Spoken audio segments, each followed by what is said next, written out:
एकादशी का व्रत लोग कहते हैं कि कर लिया, जान लिया, पर एकादशी के जो 18 नियम हैं उन नियम में दो व्रत का सबसे पहला नियम, एकादशी व्रत का सबसे पहला नियम है कि आप जिस दिन व्रत करो उसके एक दिन पहले भक्ति का संचार इस हृदय में कर लो। भक्ति का संचार इस हृदय में कर लीजिए। जिस दिन आप व्रत करो, जैसे एकादशी का व्रत कर रहे हो तो दशमी के दिन शाम का समय जब आवे, रात्रि जब होने लगे, शाम का समय आवे और रात्रि का आप जब भोजन ग्रहण करो तो उस भोजन में कोई ऐसा पदार्थ ग्रहण मत करिए जिस पदार्थ के कारण आपकी एकादशी बिगड़ जाए। और एकादशी का दूसरा नियम बहुत ध्यान से सुनिएगा। जिस दिन आपकी एकादशी का व्रत हो उस दिन प्रयास करिएगा। एकादशी का ये दूसरा नियम है कि अपने हाथ से किसी पौधे की, किसी वृक्ष की, किसी डाली की कोई पत्ती लेना। कितना सुंदर व्याख्यान कहा है, कितना सुंदर वर्णन है महाराज, कि मात्र एकादशी का व्रत कर लेने पर, मात्र एकादशी का व्रत कर लेने पर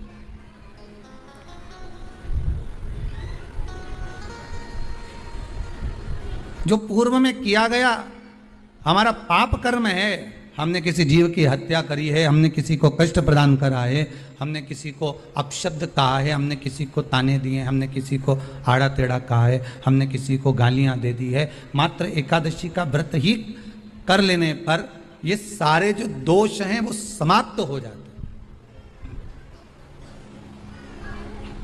एक विचार करिएगा थोड़ा सा अपने मन में, अपने चित्त में, अपनी वृत्ति में एक बात उतारिएगा, एक अपने मन में एक बात को उतार कर रखिएगा कि आप, मैंने पाप कर्म करा है वो समाप्त होगा, जो मैंने पाप कर्म करा है वो कल समाप्त हो जाएगा। तो एक दिन पहले आपके चेहरे पर प्रसन्नता हो कि ना हो?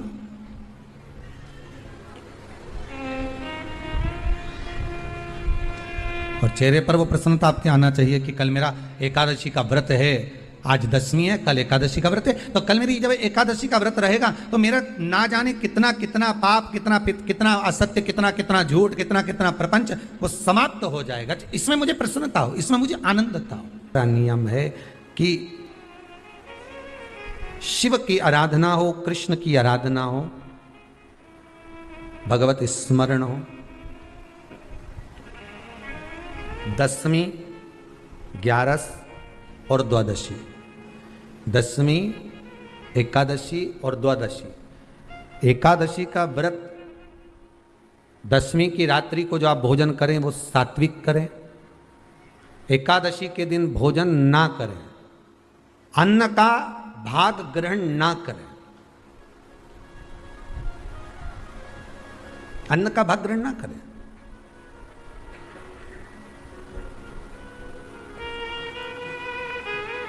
कितना सुंदर कहा है महाराज जी। यदि आपके यहां पर गौ माता है, आपके घर में अगर गौ माता विराज रही है, गाय की अगर आप सेवा कर रहे हैं, अच्छा गाय की सेवा भी बहुत बहुत कम लोग करते हैं। कई घरों में कुत्ता तो मिल जाए पर गौ माता नहीं मिले। ब्रह्म मुहूर्त में सुबह के समय पर गाय की पूंछ को पकड़कर या गाय की रस्सी को पकड़कर जो 2 कदम भी चल लेता है, उसके लिए भगवान विष्णु बैकुंठ का मार्ग और कुबेर का मार्ग प्रशस्त कर कर खोल देता। जरा पढ़िए, धेनु मानस को पढ़िए, गौ अंक पढ़िए, गीता प्रेस गोरखपुर का कल्याण का अंक निकाल कर पढ़िए कि गाय का मात्र रस्सी पकड़कर 2 कदम चलने वाले के लिए मार्ग प्रशस्त हो जाता। पर वो कुत्ता घुमाए तो वीआईपी हो, तुम गाय घुमाओ तो ये तो गवार है, इनमें तो अक्कल ही नहीं। बता कई घुमाए।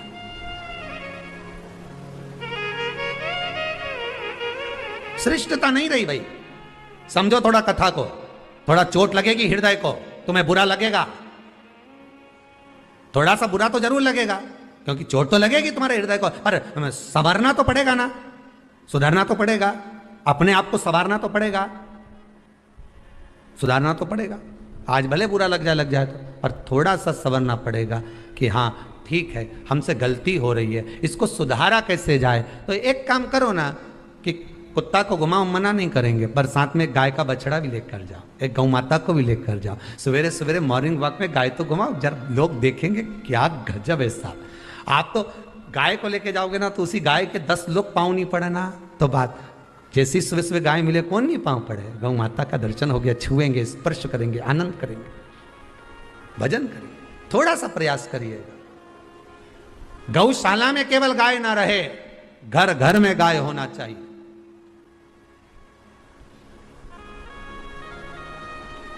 यहां पर तीसरे नंबर का जो चौथे नंबर का जो उपाय बताया है, उपवास करने का जो नियम बताया, उसमें वर्णन किया एकादशी के दिन अगर आपका व्रत है तो आप भूलवश भी डब्बे में रखी हुई रोटी गाय को ना देते हुए कुछ थोड़ा सा फल, फलहार, कोई केला, कोई सेब, जो आप खाते हो, अंगूर, पपीता, जो आप ग्रहण कर रहे हो, उसका थोड़ा सा भाग आप गाय को प्रदान करो, थोड़ा सा भाग आप गौ माता को प्रदान करो, थोड़ा सा भाग। महाराज एकादशी का व्रत का महत्तम कराए, थोड़ा सा फल दो, एक केला दो, एक सेब दो, पपीता दो, तुम जो फलहार कर रहे हो, चाहे तुम मोरधान पा रहे हो, चाहे तुम जो सामग्री पा रहे हो, पर वो थोड़ा सा दो, पर गौ माता को उस दिन फलहार दो, अगर एकादशी का आपका व्रत है तो। पर दोष है आपने एकादशी का व्रत तो करा, पर सामने गाय आई ना तो आपने फलहार नहीं दिया, रोटी ही दी है, रोटी ही दी है, डब्बे में से निकाल के ले गई, गाय आई है रोटी देना, देव मना नहीं। बाकी के दिन आप आपके बेटे से कह दो रोटी दिया बेटा जा, पर आप अपने हाथों से, आपका व्रत है तो आप फलहार आप कर रहे हो, तो फलहार का ही दान गौ माता को दीजिए।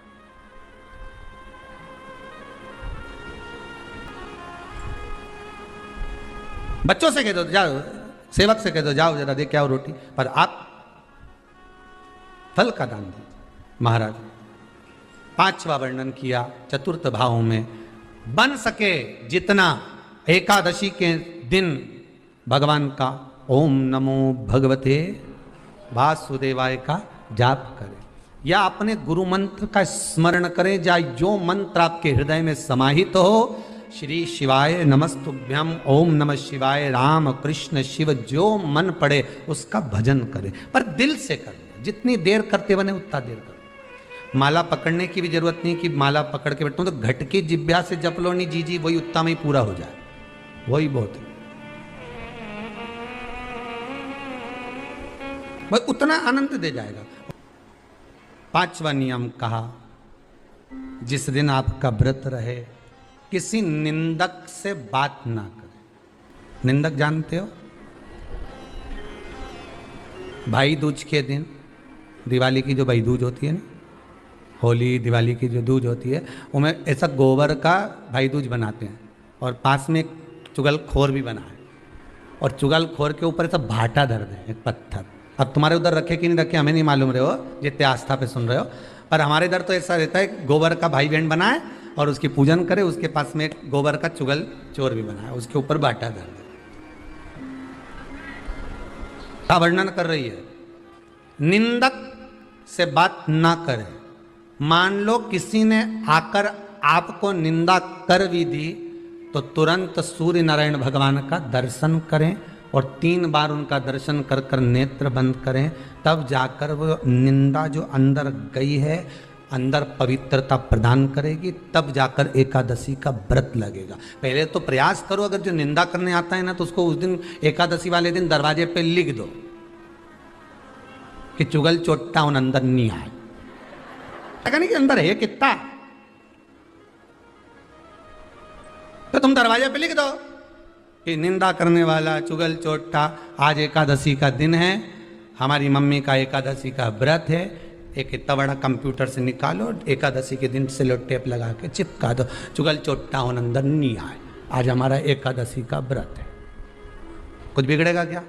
दरवाजा अपना, घर अपना, और जिसके बुरा लगे बाहर जाओ, बताओ। पर निंदक का अगर मुख देखो तो सूर्य का दर्शन, एकादशी के अंतर्गत वर्णन किया, व्रत के नियम 18, उसमें से एक नियम।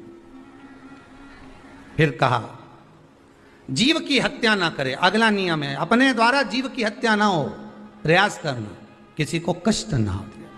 18 नियम में से एक नियम और प्रयास करिएगा, एकादशी जब भी करें तो द्वादशी से जुड़ी हुई करें, दसवीं से जुड़ी हुई एकादशी कम करें।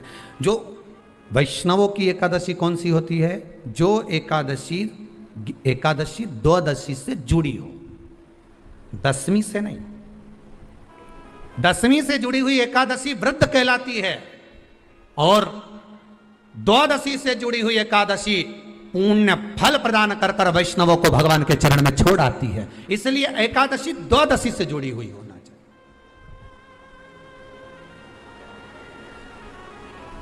अब कई लोग क्या करते हैं, जो दसवीं से जुड़ी हुई एकादशी रहती है ना, उसको करते, पर वैष्णवों की जो एकादशी मान्य है, वैष्णव धर्म की जो एकादशी होती है वो द्वादशी से जुड़ी हुई होती है, वो 12 से जुड़ी हुई, द्वादशी से जुड़ी होना चाहिए महाराज। तो वो वैष्णव जो एकादशी होती है, वैष्णवों की एकादशी होती है, वो द्वादशी से जुड़ी हुई पूर्णता का सुख देने वाली होती है। हमें घटने के साथ नहीं चलना, ध्यान दीजिएगा, हमें किसके साथ चलना है? बढ़ने के साथ, क्योंकि हमको आगे बढ़ना है कि पीछे आना है। वैष्णव आगे बढ़ता है, वैष्णव का धर्म है कि अग्रण्य भाव में चले, इसलिए वैष्णवों की जो एकादशी होती है वो आगे की ओर जाती है, अग्रण्य भाव में बढ़ने वाली, द्वादशी की ओर प्रवेश करने वाली, अर्थात हमारे कदम उन्नति की ओर बढ़े, हमारे कदम आगे वैभव की ओर बढ़े, संपदा की ओर बढ़े और भगवान के चरणारविंद की ओर बढ़े, ना कि पीछे की ओर हटे। हम दसवीं के साथ मिली हुई एकादशी ना करें, हम द्वादशी के साथ मिली हुई एकादशी।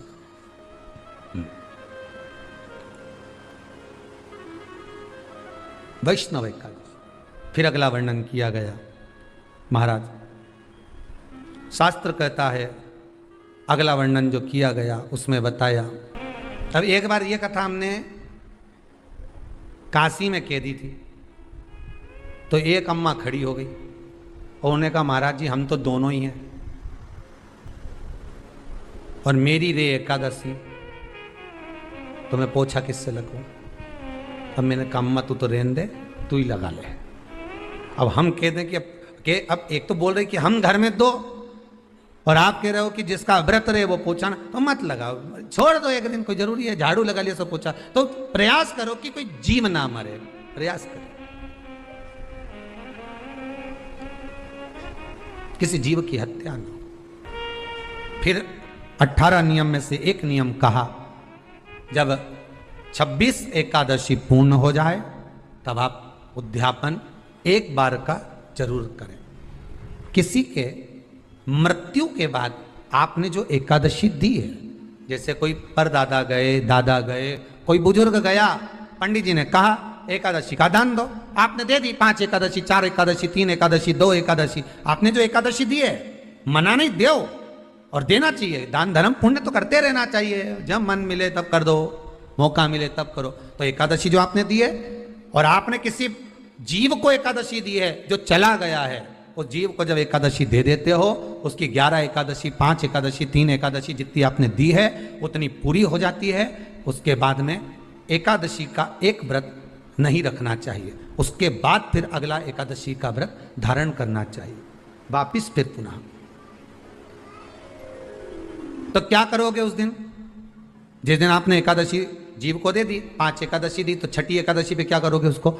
ये नहीं कि आपको अन्न खाना है, आपको व्रत नहीं रखना, पर आपको अन्न का सेवन नहीं करना। उस दिन दूध की सामग्री, कोई फ्रूट्स, कोई फल आपको उस दिन ग्रहण कर लेना, पर आपको ये नहीं करना है कि हमने तो एकादशी करी ही नहीं है आज, तो हम अन्न खा लेंगे। नहीं, कथा में वर्णन आया था, कल कथा में कहा था, मुर को जब मारने का समय आया, पाप सामने आ गया, भगवान ने उस पाप को किस में ले जाकर छोड़ा? पाप पुरुष को अन्न के भीतर।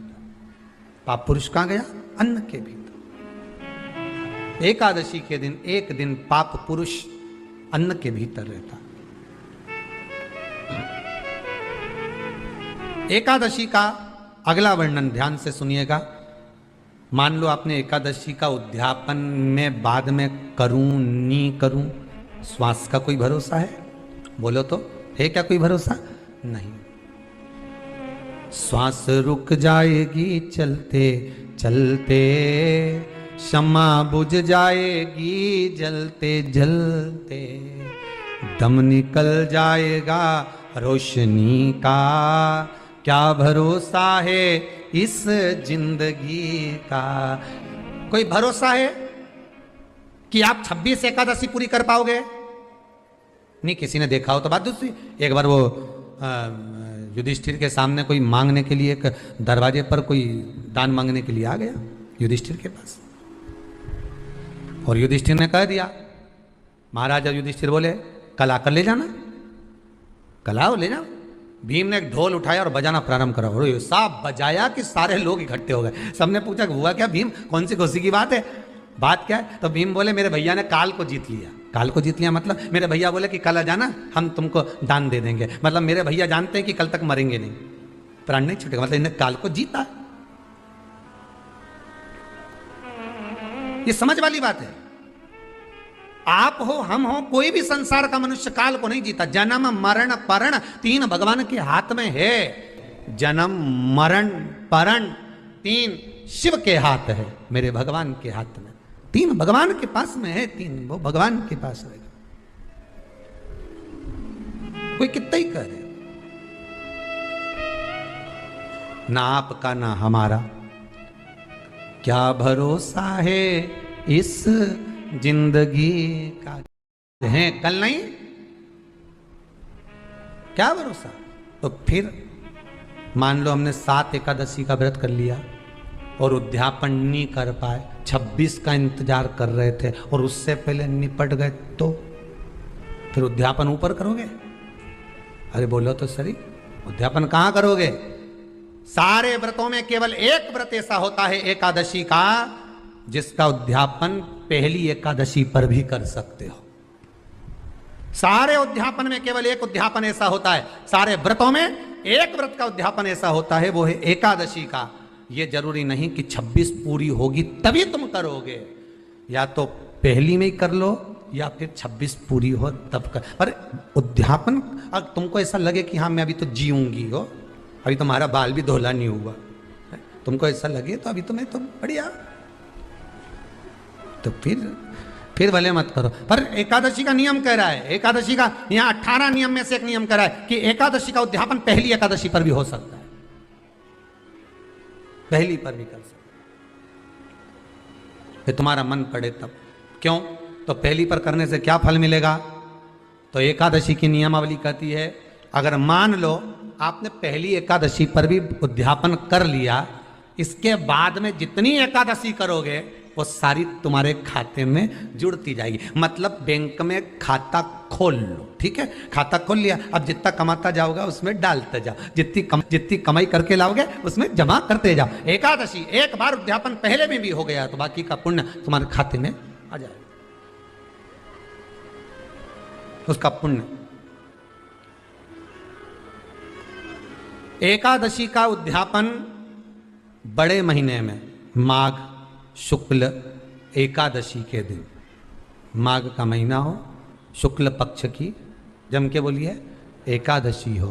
प्रयास करना कि आप उद्यापन करें, भले 5, 10, 11, 12 जितनी एकादशी हो जाए, 26 हो जाए तो ज़्यादा अच्छी है, नहीं तो आप करें तो माघ महीने की शुक्ल पक्ष की एकादशी के दिन आप उद्यापन करें। प्रयासरत करें, प्रयास करें। बड़े महीने के अंतर्गत जो उद्यापन, हाँ चतुर्मास के अंतर्गत उद्यापन नहीं होता एकादशी का, बहुत ध्यान दीजिए तुम्हारा। ये जो सावन भादो कुंवर कार्तिक जो 4 महीना होते हैं भगवान के शयन करने के, इसके अंतर्गत एकादशी का उद्यापन नहीं होता, और इसके अंतर्गत उद्यापन करना भी नहीं चाहिए एकादशी हमारा। एकादशी का उद्यापन माघ महीने की शुक्ल पक्ष की एकादशी के दिन आप बहुत प्रेम से आनंद के साथ करिए महाराज। परंतु एकादशी के उद्यापन में सबसे ज्यादा अगर कुछ जरूरी होता है तो 24 तरह का नैवेद्य जरूरी होता है। कितने तरह का? 24 तरह का नैवेद्य।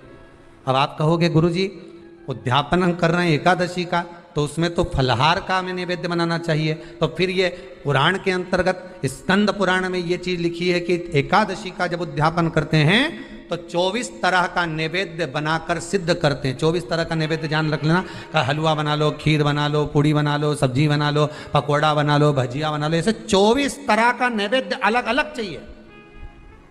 पर लोग क्या करते हैं, खोपरा पाक बनवा लेते हैं 1-2 किलो और 24 जगह रख देते हैं, स्वीकृत नहीं है। 24 तरह का नैवेद्य रखा जाता है। महाराज एकादशी के दिन भगवान का पूजन का पूरी तैयारी कर कर मंडल आदि बनवाकर विद्वान ब्राह्मण को बुलाकर, कर्मकांडी ब्राह्मण को बुलाकर जो भगवत सेवा में एकादशी का उद्यापन कराए, उन ब्राह्मण के चरणों को नमन कर कर, प्रणाम कर कर एकादशी का पूजन करवाइए और उस मंडल की पूजन कराकर हवन द्वादशी को कराइए। एकादशी को हवन नहीं, एकादशी के उद्यापन का जो हवन होता है वो द्वादशी को। एकादशी का उद्यापन द्वादशी को बड़े प्रेम से आप खूब आनंद से हवन पूजन कराओ। पूजन कराने के बाद, हवन कराने के बाद 26 जोड़े ब्राह्मण ब्राह्मणी के बुलाकर भोजन कराकर उनको भाव से जो आप समर्पित कर सकते हो, जितनी आपकी सामर्थ्यता हो, उस सामर्थ्यता के अनुसार आप दान धर्म पुण्य करो, आप उन्हें प्रदान करो। और बन सके तो एकादशी की रात्रि को भी जागरण करें और द्वादशी के दिन जिस दिन हवन करें उसकी भी रात्रि को कुछ जागरण करें। जागरण का मतलब पहले भी कथा में कहा, प्रदोष की कथा में वर्णन किया था। हम ये नहीं कहते कि तुम पूरी रात जगो, हमारा तो निवेदन है 15 मिनट का करो, आधे घंटे का करो, 20 मिनट का करो, पर रात्रि के समय थोड़ी देर अगर एकादशी का उद्यापन कर रहे हो तो जागरण थोड़ी सी देर अवश्य करें। नहीं कर सकते